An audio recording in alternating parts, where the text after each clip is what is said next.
Hi, good day, Ma'am Arlene. Can you tell me about yourself? Hi, Madam and Sir. I'm Erlene Orsino. I'm 32 years old. I'm married. I have two children, ages of 7 and 11. Alright, thank you. And then what is your educational background? I'm high school graduate.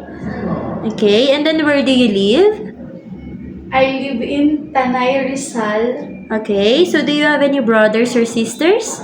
Yes, I have five sisters and one brother. I'm the youngest in the family. Okay, and then how would you describe yourself? I am honest, I'm a loyal and loving mother, I'm helpful and I'm a kind person and Okay. hardworking. Alright, thank you. And then why do you want to apply abroad? I'm applying abroad because I want to support my family, my children to financial needs and they have a good future. Okay, so do you have any work experience abroad?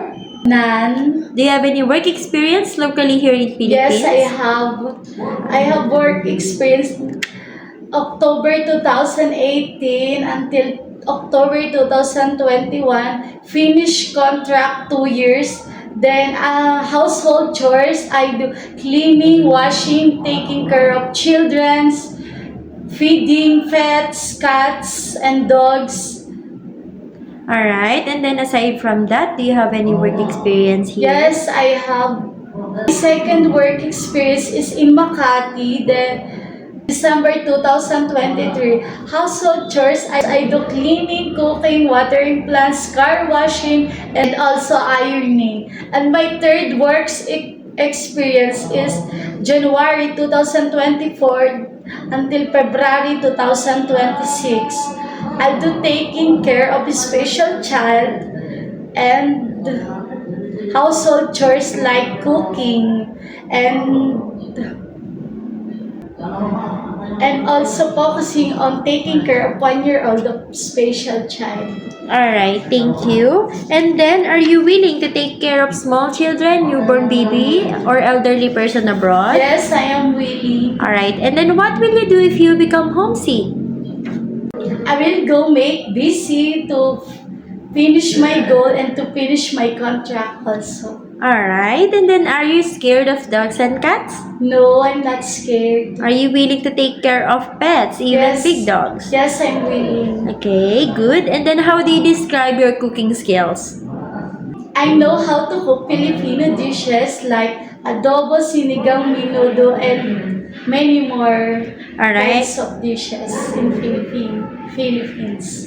Okay. And then are you willing to learn new dishes abroad? Yes, I am willing to learn dishes abroad to explore my experience. Okay. So do you have any food allergy? None, I don't have. Okay. So do you eat everything? Yes, Alright. So do you have the full consent of your family to go and work abroad? yes, I have consent.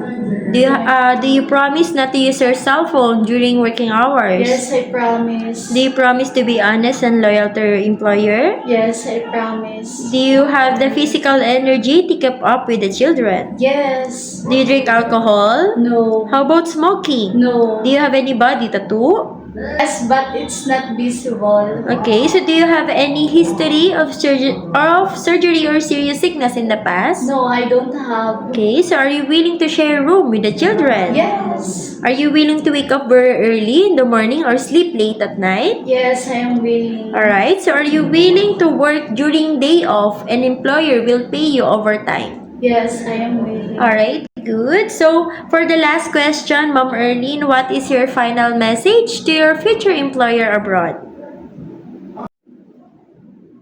Hello, Madam and Sir. I'm Erlene Orsino. I'm 32 years old. I'm honest, loyal, and kind person.